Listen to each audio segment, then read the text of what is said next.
The Ark of the Covenant was described in the Bible as the box containing the 10 Commandments. It's since made its way into pop culture, to the point where just seeing this title probably evoked the face-melting images seen in the Raiders of the Lost Ark. But what exactly happened to this important religious artifact? Let's explore. If you want more videos like this, check out our biggest debated topics playlist on the channel. Now get ready, it's time to ask the question, what happened to the Ark of the Covenant? Hello and welcome back to Life's Biggest Questions. I'm Charlotte Dobre. If this is your first time here, welcome. And if you're a returning subscriber, thanks for checking out another video. Just a reminder to stick around to the end of the video where we will be responding to users' comments. Now let's get into it. It should be pointed out that most of the claims about the Ark of the Covenant were made in the Bible. While many view it as a reliable source, others do not. This video won't be discussing the actual accuracy of the Bible. However, for the purposes of this video, we'll assume that its reports on the Ark are true. So with that in mind, what happened to it? The Ark of the Covenant is a wooden chest covered in gold, said to contain the 2 stone tablets bearing the 10 Commandments. It was venerated by the Israelites, as the Word of God was highly valued, with some sources claiming the Israelites worshipped it as the embodiment of God himself, consulting it before making important decisions. It was transported with the Israelites during their 40 years wandering in the desert. It's said to have parted the waters of the Jordan River and to have taken down the wall of Jericho. Unfortunately, the luck didn't keep up, with the Israelites eventually being defeated by the Philistines and the Ark being taken. The Philistines then took the Ark on a trip across the country, but misfortune seemed to follow them.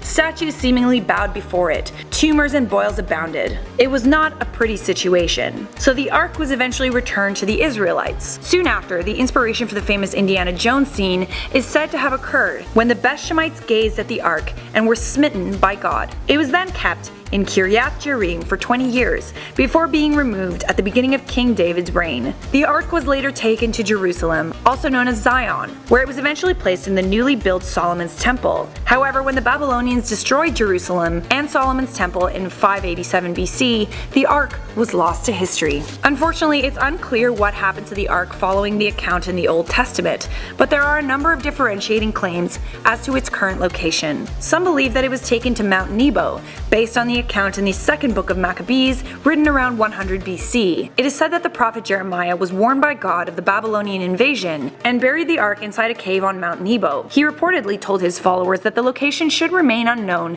until the time that God should gather his people again together and receive them onto mercy. However, no evidence of the Ark has been found in the area, although Tom Croster, the leader of a religious sect in Kansas, claims to have seen the Ark in the Mount Nebo region. But since he provided no proof and has a good deal of motivation to lie, this is not a reliable claim. Others believe the Ark to be in Ethiopia, in the care of the Ethiopian Orthodox Tewahedo Church. The church claims that the Ark is held in a treasury near the Church of Our Lady Mary of Zion. The Kebra Nagast, translating to the Glory of Kings, was even written in the 14th century, in part to explain how the Ark came to Ethiopia with Menelik I. This account has been supported by Graham Hancock, a controversial British writer known for questioning mainstream historical beliefs. He claims that the Ark spent many years in Egypt before going down the Nile River to Ethiopia. However, it should be noted that this idea has, like many of Hancock's ideas, been heavily criticized by the historical community. Furthermore, the church refuses to let anyone actually see the Ark. To quote the Book of Mormon musical, you have to believe it just cuz. But that isn't exactly proof enough for most people. Finally, the Lemba people of South Africa and Zimbabwe made a claim to the Ark as well. They state that the Ark was carried south by their ancestors and was hidden in a cave in the Dumgi Mountains. Further research into this subject has found that this object does seem to resemble the Ark. It was of similar size and was cared for like an object of great religious significance. As with any of these theories, however, there is no conclusive evidence supporting the claim that this item was, in fact, the Ark of the Covenant. Of course, it's also possible that the Ark was simply destroyed at some point, possibly during the Babylonian invasion. This would explain its sudden disappearance, as well as the lack of success in locating it. Of course, if this is true, it would be damn near impossible to prove conclusively, but that's something historians are rather used to, particularly when studying ancient times. All we can do is keep looking, keep learning, and keep hoping for the best. Until the location of the Ark is actually discovered, we won't know for sure what actually happened to it, but hopefully this video has given you some ideas and perhaps filled in some holes in your knowledge on this subject.